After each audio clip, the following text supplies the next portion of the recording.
um, had some computer difficulties, shall we say. Jared's out sick. He'd been out of town, then he came back sick, so he's home sick, and um, Travis and I can make do, but I appreciate him and the work that he normally does on that. Let's see if I can get to my page here. We are on lesson number 8, 1 Kings chapter 2. Lesson 8, 1 Kings 2. As we begin, I'd like to ask Brother Freddie Lofton to lead us in a word of prayer.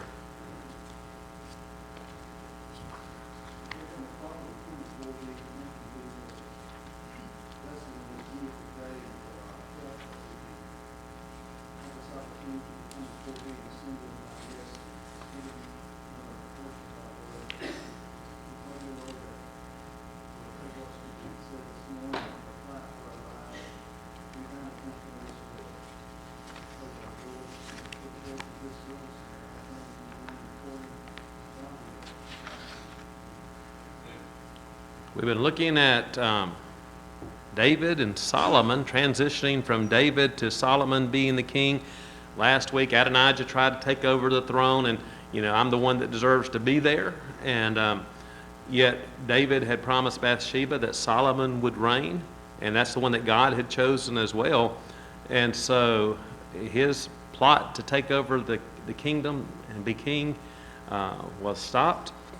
And so now you come into things really officially transitioning. David is about to die. He calls Solomon in and kind of gives him his last words.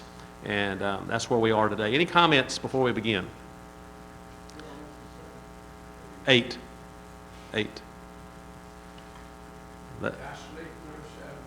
Didn't we do 7? Huh? Yeah, we did. I may have. No, because let's see, I'm trying to... Yeah, David came back to Jerusalem, and last week, because I remember going through that list of names there, trying to get all these names right, because when you start talking about Jehoiada and Benaniah, Zadok, and start getting all these different names in there, I go, okay, I got to get that one. Now, who is this? And when I figure it all out, then I get mixed up again. So you got a lot of names that sound the same and can get confusing. But basically, last week you had the plot by Adonijah and Joab to take over the throne, and they were plotting and planning, and they anointed Adonijah as king, and snuck back into town, came back into town, and they were kind of evidently celebrating and happy and just waiting. But then in the meantime, you have Nathan the prophet come to Bathsheba. Bathsheba goes to David, and Nathan comes in and backs up what she has to say, saying that Adonijah is trying to take over the throne, and you need to do something about it. And so he sends Solomon out along with the priest and with Nathan, and he sends him on his own mule, riding on David's mule, and has him anointed king. And they proclaim it. They sound the trumpets, let everyone know that Solomon has been anointed king and has him sit. He can sit on his throne. And so the word gets back to Adonijah and to Joab, and they all kind of go their own way. But David made a promise to Adonijah that he would not, he allowed him to live at that point. He made a promise to some others as well that we'll see. And so all these loose ends are going to be tied up now. I mean, we saw that plotting and planning put to a stop now. Now it's time for Solomon to actually take the throne. But David has some words of advice. It's kind of interesting, like with the president, each president's supposed to write a letter to the next president, helping them and encouraging them. I don't think that goes so well these days on things, but you can think of a father to his son, especially trying to encourage him as he takes over being king, and trying to encourage him to have the strength that he needs and to put his trust and faith totally in the Lord. Chapter 2, 1 Kings 2, verse 1. Now the days of David drew near that he should die.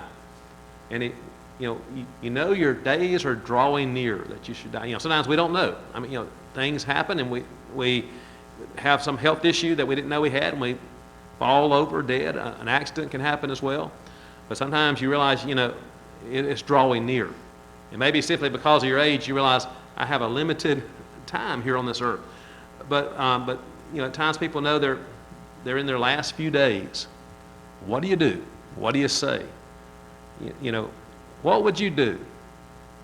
I remember years ago, I was taking allergy shots, and I've told this story a long time ago, but they got to the last round of it. They've been going good, and I hated sitting in that doctor's office. I mean, you sit there for 15 minutes counting down the time, and then you go your way, nothing ever happens. Well, I took that shot that morning. I got to feeling funny, and I did the thing you're not supposed to do. I was feeling kind of woozy, and I went to the bathroom in there and tried to put some cold water on my face. Next thing I know, I'm on the floor, and I can't breathe. I mean, you can barely breathe in, can't breathe out. Going into having a reaction to that allergy shot, what do you call it, anaphylactic shock. And I was able to crawl out and crawl into the waiting room and fall on the floor. And luckily the nurse saw me because I couldn't make any sound. And they called a code, they put me back there, and they lift me up, throw me down on a thing, and they put shots in me and all. And the doctor all along saying, just relax. And I'm thinking, I won't tell you what I was thinking calling, you idiot, kind of, how can you relax? But I tried to calm myself down. He goes, breathe in slow, and I couldn't breathe. And I knew, first thought I had was I'm about to die, and of all the ways to die, an allergy shot. Couldn't be a hero in battle. It couldn't be out on the mission field somewhere. It couldn't be some kind of spectacular thing. It's an allergy shot. You never know, And that's then I go, ooh, I'm about to die. And so I said a prayer. I prayed to the Lord, and if there's anything that needs to be, that I need to ask for, and somebody criticized me on that. Said, why would you as a preacher pray? I said, because I as a preacher know where I'm headed off into eternity, and I feel I'm fine with the Lord, but at the same time, it doesn't hurt just to thank the Lord and give, praise His name, and to ask for forgiveness of any sins that you're not aware of or whatever, just to make sure everything's okay before you go off. Because I was convinced I was about to die. And the way the doctor's eyes looked, he was too. But they finally got me where I could breathe a little bit, and I go, am I going to live? And the doctor goes, oh, you're going to be fine. And then I thought, who would know if he lied to me? But it took about 30 minutes before they finally got to where I could breathe, and he said, if you had not been in this doctor's office, you would have died. He said, you'd be dead right now. And he said, you needed, and he goes, that's why I make you sit here 15 minutes. And he goes, that's why you're not going to have another allergy shot. So, but I thought, life is fragile. And that's been, do what? Do what? Yes, you're supposed to be over next door. No, what I'm saying is, life is fragile. Each one of us can have our own story of things that happen. I mean, that's just one of those little things that's been 25, 27, 26, 27 years ago. I was much younger then, but that hit home to me about life is fragile. You just don't know. I mean, I run in there real quick to get that, what I had time and time again, and you can be over. We need to be ready. We need to be ready, no matter what our age, how young, how old we may be. Are we ready? What are we going to do? David was ready. I mean, he was a man after God's own heart. He had been trying to serve God and do right, but now he's focusing his attention on, he realizes I'm going off into eternity, but my son's going to be here. My son's going to be here, and I need to encourage him. And you can think of great speeches in the Bible. I mean, you can think of Moses and his farewell address. You can think of Joshua and his farewell address. You can think about when things were turned over to Joshua's speech taking over, in transition time. And you can think about the Apostle Paul, the time of his departure was at hand. And now here's David, the time of his departure was at hand. It drew near that he should die. He charged Solomon, his son, saying, I go the way of all the earth. In other words, I may be a great king of Israel, but guess what? It's appointed unto man once to die, and after this the judgment. Judgment days are coming, Hebrews 9:27. And so he understood death was near. So what does he tell Solomon? Be strong and prove yourself a man. You go back to Joshua chapter 1, and that's the same story given there to Joshua. You can imagine taking over for someone like Moses. That could be intimidating, couldn't it? It's like in sports, you take over after this, a real famous, successful coach, and you're a young, just starting out coach, and you're thinking, boy, that's intimidating. But here's Solomon as a younger man. They taking over compared to David, taking over the throne, and it can be intimidating if you don't put your faith and trust in God and realize this is God's will. And so he's telling him, just like Joshua was told, be strong, be courageous, prove yourself a man, act like a man. It's time to step up and to take on responsibility. And of course, we know Solomon did that to begin with. And then he says, here's the way you do it. Keep the charge of the Lord your God, to walk in his ways and his testimonies, as it is written in the law of Moses, that you may prosper in all that you do and wherever you turn. So what's he encouraging them to do? Be faithful to God. Go back to the book of Deuteronomy. Deuteronomy 17, I think is where I want it. When they were asking for a king, Deuteronomy 17 and we're talking about asking for a king, I should say. We go back to Deuteronomy 17 and verse 14. When you come to the land which the Lord your God has given you, and possess it and dwell in it, and say, I will set a king over me like all the nations that are around me. He's saying this is what's going to happen. You're going to get there. You're not going to be satisfied with God and with the judges. You're going to want a king. And you want to be like everyone else. You shall surely set a king over you whom the Lord your God chooses. So you don't choose a king, God will. From among your brethren, not someone from outside, you shall set as king over you. You may not set a foreigner over you who is not your brother. But then he goes, let me tell you, he's going to multiply horses for himself. But he should not, he said he shall not do that. Now they turn around and do it. But he said he shall not multiply horses for himself, nor cause people to return to Egypt to multiply horses. For the Lord has said to you, you should not return that way again. And yet they do these things along the way. Neither shall he multiply wives for himself, lest his heart turn away, nor shall he greatly multiply silver and gold for himself. Solomon fell into all those traps, didn't he? Multiplying the wives, and they turned his heart away, multiplying silver and gold. But it says, it shall also be when he sits on the throne of his kingdom, that he shall write for himself a copy of this law in a book. He's supposed to write himself his own copy of the law, from the one before the priest, the Levites. And it shall be with him, and he shall read it all the days of his life, that he may learn to fear the Lord his God and be careful to observe all the words of this law and these statutes.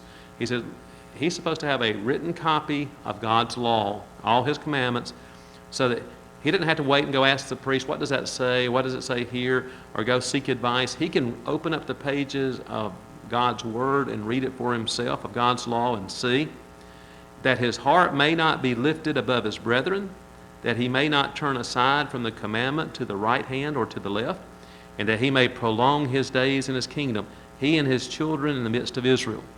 And so he told him, look, when you get a king, there's going to be temptations there. And he needs to have his copy of the law that he can read, God's law, and remind himself that here is what I'm supposed to be doing. And, so really the kings had no excuse, because they couldn't say, well, I didn't know. Well, they should have known. They were supposed to have a copy of the law. Now, you go down, what was it, Josiah, that they found a copy of the, wasn't it Josiah? I always get Josiah and Hezekiah backwards.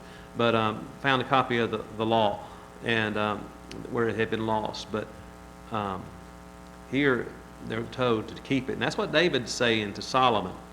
I want you to follow that law, follow God's law. Keep his statutes, his commandments, his judgments, his testimonies, as it is written. As it is written. I've heard people mock the idea of following what's written in the Word. That we speak where the Bible speaks, silent where the Bible is silent, that what we do in worship, we do because that's what God's Word says to do. We don't go beyond it or draw back and leave out part of it as well. But that's the way it's always been. God gives his commands. Garden of Eden, tend the garden, don't eat of the tree of the knowledge of good and evil. When they went beyond that and disobeyed it and ate of it, they suffered the consequences. With God's law, they weren't to add to it or take away from it, but follow it as it was, as it is written. And we have the same commandment given to us as well. And so God had warned the kings that were to come. And now David is re-emphasizing that to Solomon, what God had really already said. And he says, I want you to prosper in all that you do and wherever you turn, that the Lord may fulfill his word which he spoke concerning me.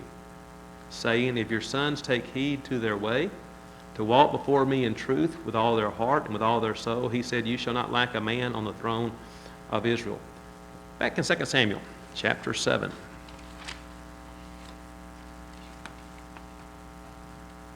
2 Samuel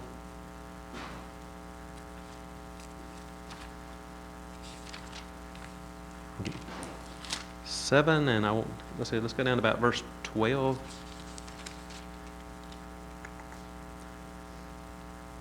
This is God talking to David. When your days are, 2 Samuel 7:12, when your days are fulfilled and you rest with your fathers, I will set up your seed after you, who will come from your body, and I will establish his kingdom. He shall build a house for my name, and I'll establish the throne of his kingdom forever. So your son's going to reign in your stead. He's going to be the one to be able to build the temple. You know, David did not, because he was a man of war and of bloodshed. I will be his father, he shall be my son. If he commits iniquity, I will chasten him with the rod of men and with the blows of the son of men. But my mercy shall not depart from him, as I took it from Saul, whom I removed from before you. And your house and your kingdom shall be established forever before you. Your throne shall be established forever. According to all these words and according to all this vision, so Nathan spoke to David.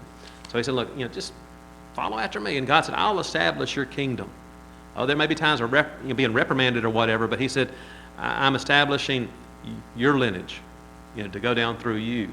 And so David is telling Solomon, look, I had a promise from the Lord, and I want you to be faithful. I want you to do what you're supposed to do. So that this can be fulfilled, don't turn your heart aside from following after God. And so the first thing that he emphasizes to Solomon is submit to God. You're about to be king of a great nation, but submit to God. Submit to his will. Follow it. Know it. And we need to know God's word, and then we need to follow it. Any thoughts? Verse 5. Now he starts talking about people. Here's some things you need to take care of. Moreover, you know also what Joab the son of Zeruiah did to me, and what he did to the two commanders of the armies of Israel, to Abner the son of Ner, and Amasa the son of Jether, whom he killed. So he said, look, you look at Joab. Joab has a lot of things that has been going on with him. I mean, we looked at, here's a couple of commanders that he had killed. And then basically he said he shed the blood of war in peacetime. It wasn't just in the midst of a battle, in the heat of battle, that things happen. We're in 1 Kings chapter 2. 1 Kings chapter 2 and verse 5. It wasn't just in the midst of a battle, but he's in time of peace. He shed blood. There's some people that are just trouble and stirring up trouble, and then there's people that really stir up big trouble, and that was him. And so he said, two commanders that lost their lives because of him. He put the blood of war on his belt around his waist and on his sandals or on his feet. He shed blood that spilled upon him. But he's a person that had taken Absalom's life against the king's command. He could reason however he wanted to that Absalom had to go. But the bottom line was the king said, don't do it. And he did do it. He conspired with Adonijah to take over the kingdom. And so, he says, Joab. He said, therefore do according to your wisdom. Do not let his gray hair go down to the grave in peace. So what's he saying? Make him miserable, or maybe even more so, just don't let him die a peaceful death as an old man. He said, you use your own wisdom in what to do there. He didn't come out and say kill him, but he's basically saying don't just let him live a peaceful life and have a peaceful existence. He's a man of bloodshed. He's a man that can't. He's basically saying he can't be trusted. If you leave him around, give him trouble, hold him accountable. Don't let him have peace and contentment, think everything's okay, because it's not. You cannot trust him. And so it's interesting, of all the people we could name, that's one of the first ones. Because here's a man that was in a powerful position, but even under David, he didn't always obey David. And he took matters into his own hand. And then here's David's son. You can imagine he'd have less respect for the son, probably looking at him just a young upstart, and not really respect him as he should, even though it's God's will for him to be king. He's going against everything by trying to get Adonijah to be king. But now he turns around on a positive. He says, but show kindness to the sons of Barzillai, the Gileadite, and let them be among those who eat at your table. For so they came to me when I fled from Absalom your brother. And we looked at some of those when David had to flee and get out of town. There were some that were with him and helped support him. There were those that came that didn't have any necessarily dog in the fight, but they joined in and helped David along the way. And David remembered those. I mean, he said, here's certain ones that when all this was in turmoil, the kingdom could go either way, it would seem. They were there for me, and they were there for our family, and you need to remember him. Let him be one that eats at your table. What's the significance of eating at the king's table? Do what? Man. It's fine dining, I would imagine, is one thing. What else? Do what? Prestige? Yeah. Honor.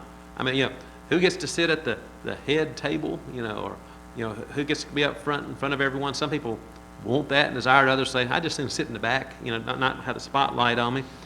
But there's acceptance that's there, favor.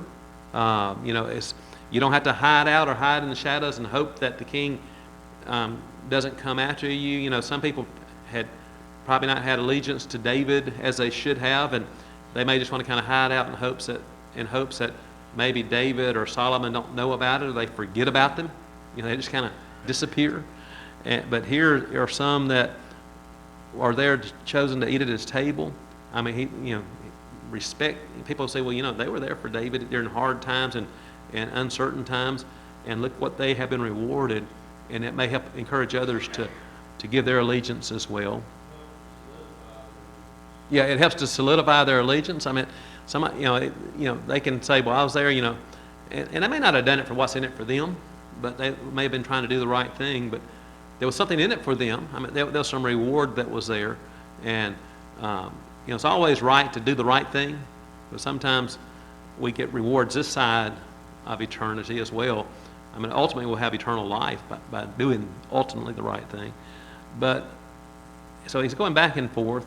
He said, and see, you have with you Shimei, the son of Gera, a Benjamite from Bahurim, who cursed me with a malicious curse in the day when I went to Mahanaim. But he came down to meet me at the Jordan. I swore to him by the Lord, saying, I will not put you to death with the sword. He was the one cursing, throwing stones and all, and here David was, just trying to get out of town or sneak out of town very quickly before the throng was overtaken, trying to get to a place of safety. And you can imagine the turmoil that day and the uncertainty, and maybe among some of David's people, even some fear there. I'm sure David had his faith and trust in the Lord, but just that uncertainty. And then here's a person that's cursing at you and swearing at you, and but then when you come back and he realizes you're back on the throne again, he comes down and tries to make peace with you and ask for forgiveness. What would you think of somebody that did that? Would you trust them? You wouldn't, would you? I mean, you may accept the apology or whatever, but it'd be hard to trust, because what's going to happen if another opposition rises up? Are you going to go with them? What's going to happen when what's in your heart comes back out again? And so, but David said, he did say, I would not put you to death with a sword. Now, of course, there's a lot of things could be said with that. I won't put you to death with a sword, but maybe with some stones, But David said he would not put him to death. I think that's the emphasis there. David said, I won't kill you. But now that it's Solomon reigning, David said, do not hold him guiltless, for you are a wise man and know what you ought to do to him. But bring his gray hair down to the grave with blood. So here's a person that really deserves some punishment. And he said, I'll let you handle that in the way that you know best. But understand, you cannot trust this man. I may have promised I wouldn't kill him. I didn't say what you would or would not do. But don't take what I did as a sign that all's forgiven and he's trustworthy. He's not trustworthy. All is really not forgiven there, because he's, I think in David's eyes, still the same man that couldn't be trusted. And he's guilty, and he couldn't be held guiltless. And so he says, you watch him, but whatever you do, make sure his gray hair goes down to the grave with blood. I mean, don't trust him and give him free rein. Any thoughts on these? I mean, you think about all the loose ends you're tying up and trying to make sure he knows who can be trusted, who can't. And even with all that, you still don't know for sure. I mean, it can be a difficult transition period. We see that in our politics when a Democrat takes over for a Republican takes over for a Democrat. You wonder, going in there being from opposite sides, who you can trust or who you can't.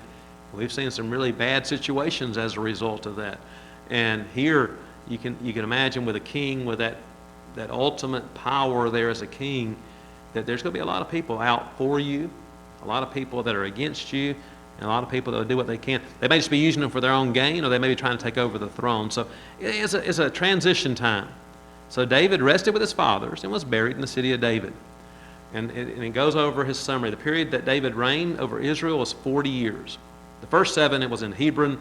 And in Jerusalem, he reigned 33 years, so 40 years. Saul was 40 years, David 40, and as I said before, guess what? Solomon's going to be 40 as well. 120 years of the United Kingdom.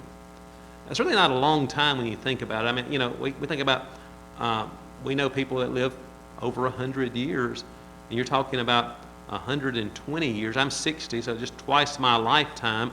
In a way, that seems like a long time, but on the other hand, that's when you talk about a nation, that's not that long of a period of time to have a united kingdom. I mean, the United Kingdom so far, as far as under the kings. Now, they'd had hundreds of years before that, but as far as having kings over them, I should say, with a king, they had existed as a nation for hundreds of years. But then when Solomon's son comes in, everything splits apart, and you have north and south. But David reigns for 40 years. So now Solomon sits on the throne of his father David, and his kingdom was firmly established. It's one thing to come into a kingdom when it's in turmoil. I mean, you look at when you start reading through the Kings and Chronicles, and you begin to see some that came in under good times, some under difficult, some that reigned a long time, some that reigned almost no time at all. There's times that you had enemies that were out there giving you fits, or under allegiance to different other nations. And so they're coming to reign under very difficult circumstances. And some made good things happen, others not so good, or some very terrible things. But in this situation, you had the kingdom that had been blessed tremendously by God. I mean, even with the turmoil that's there, had been there with Absalom and Adonijah, the kingdom itself is standing good at this point. I mean, the unrest had been brought down among the people, and they're praising that now Solomon's going to be king. And so he reigns in his kingdom, and he firmly establishes that kingdom. He is the king, and the kingdom is secure. But here's Adonijah. Remember, he's still around.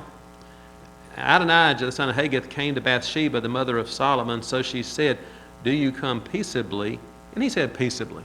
What are you here for? You up to no good? Well, of course, he's not going to say, "I'm up to no good. I'm coming to cause trouble." No, he said, "I'm coming peacefully." Because he's not coming. He had been sent off, and he should have just stayed off. That was the point. I'm letting you live. Don't even get involved with politics or with the king or the king's family anymore. Like you said, he should not have come. The fact that he came was an affront, kind of. But he came, and he said, "I have something to say to you." And she said, "Say it." I'd like to hear the tone in which all this conversation went. He probably trying to be sweet and syrupy, and I can imagine her like, "Just go ahead and say it," But he said, "You know that the kingdom was mine, and all Israel had set their expectations on me that I should reign. You know I was supposed to be king. I've been anointed. The people expected it." What's he saying? It's rightfully mine. So he starts off already on a bad foot there, but he's saying, it's my kingdom. He said, you know it. And however, the kingdom has been turned over and has become my brother's. For it was his from the Lord. That's what he should have recognized. If it's his from the Lord, no other argument, is it?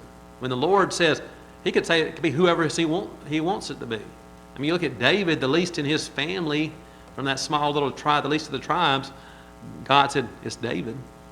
Now here with Solomon, Adonijah can say, I have the right, here's the reason why I should be king. But when it was his from the Lord, you can't argue. But he kind of mentions that last, for it was his from the Lord. I mean, I know the Lord said it. That doesn't seem that important to him. So he says, it should be mine, it was mine, but then you and the Lord said otherwise. Now I ask one petition of you. Do not deny me. And she said, say it. Then he said, please speak to King Solomon, for he will not refuse you. He would refuse Adonijah, of course, but he said, he won't refuse you. And he says, that he may give me Abishag the Shunammite as wife. Why would he want this particular woman as his wife? Anybody know who she was? You go back to chapter 1. And it's kind of interesting, so we didn't read this part last week.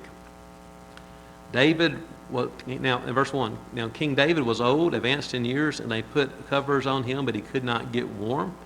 Therefore his servant said to him, let a young woman, a virgin, be sought for our lord the king, and let her stand before the king, and let her care for him, and let her lie in your bosom, that our lord the king may be warm. So they sought for a lovely young woman throughout all the territory of Israel, and found Abishag the Shunammite, and brought her to the king.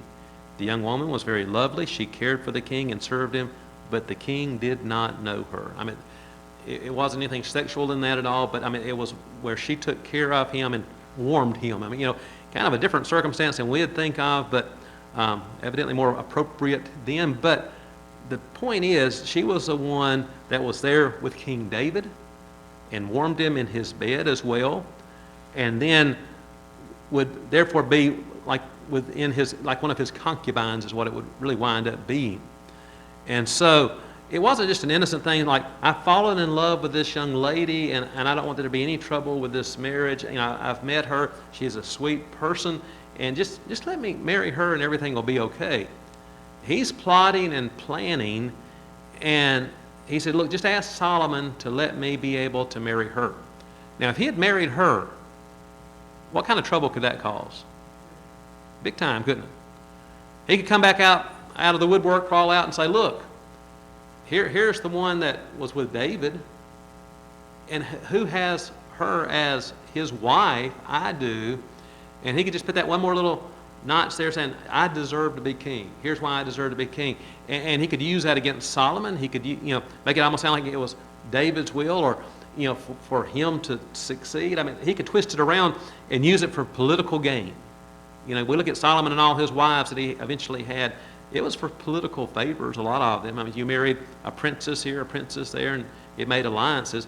And here he's looking at it from a political standpoint as well. It's not innocent that he just chose this one person. Again, plotting and planning. So he said, please speak to King Solomon, for he will not refuse you. They may give me Abishag the Shunammite as wife. So Bathsheba said, very well, I will speak for you to the king. So she does go to King Solomon. And I can imagine she's doing it not hoping that that Solomon would do it, but just to let him know what's going on. So she goes in to speak. The king rose up to meet her, sat down on his throne, and had a throne set for the king's mother. So she sat at his right hand. So he has his throne. She has special favor. I mean, here's his mother that he loves and that she loves him, and he has her a throne that she can sit there on his right hand, and they can have a conversation then. And she said, I desire one small petition of you. Do not refuse me. And the king said to her, ask it, my mother, for I will not refuse you. Go ahead and ask. I'll give you whatever you want. So she said, let Abishag the Shunammite be given to Adonijah, your brother, as wife. And I don't know what all her feelings are on all this, or maybe if she even saw everything. Maybe she was doing it from just letting him know what's going on, like I said a moment ago, or maybe she's doing it from the point of view that, try to mend fences and move on. I don't know. So she said, let Abishag the Shunammite be given to Adonijah, your brother, as wife. King Solomon answered and said to his mother, now why do you ask Abishag the Shunammite for Adonijah? Ask for him the kingdom also, for he is my older brother. For him and for Abiathar the priest, and for Joab the son of Zeruiah. Just go ahead. Just get the kingdom over to all those that plot. You remember them, the plot that they had, the way they tried to take over the kingdom. They did everything they could. And he could look at it like, look at me as far as rank is concerned. Look at me now as far as that another attachment to David. Go ahead and just give him the kingdom. Turn it over to Joab. Turn it over to others. Do you not understand, what you are asking for? I mean, maybe she didn't, maybe she did, but I mean, he said, don't you understand what you're doing? You're setting it up. He's plotting and planning to take over the kingdom. He should have just minded his own business. Brother Pugh said he should have never approached him. He should have stayed gone. But instead, he comes back in, and again, not with an innocent request. He was trying to undermine the king and his kingdom.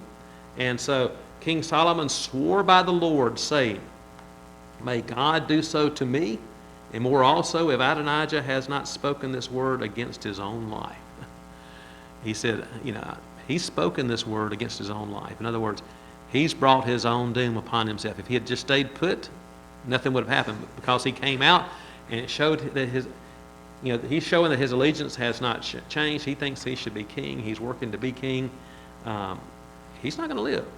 Now, therefore, as the Lord lives, who has confirmed me and set me on the throne of David my father. I mean, the first thing he says is, look, God, the Lord confirmed me. He set me on the throne. He doesn't say, I deserve it, I asked for it. He said, the Lord put me here, who has established a house for me, as he promised. Adonijah shall be put to death today. He kind of turned around. I wonder if Adonijah was thinking, I should have just stayed put. But again, he wanted that. There's that greed and that pride and that ambition, that sinful ambition that was there. So King Solomon sent by the hand of Benaiah, the son of Jehoiada, and he struck him down, and he died. And so you have Absalom that's out of the way earlier. Now you have Adonijah that's out of the way, and now Solomon can reign in place of his father David. Not a happy ever after for some of them, but Solomon used some wisdom and understanding. He listened to his father. He's trying to do the right thing. Evidently, Solomon was already a pretty wise individual. But now, in next week's lesson, we're going to talk about the wisdom that he ultimately gets from God, and that will give him wisdom above other men as well. Any thoughts on our lesson today, or comments?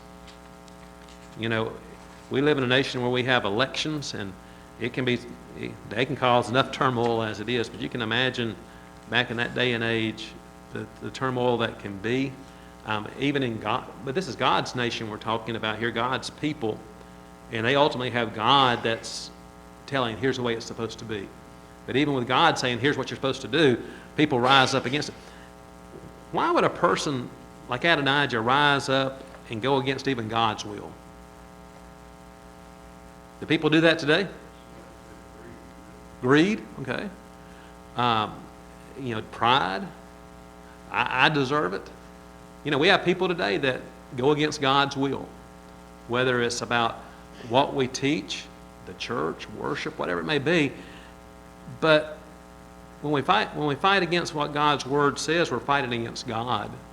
When we think we know better than what God, and the end result's not good. Apart from me in eternity.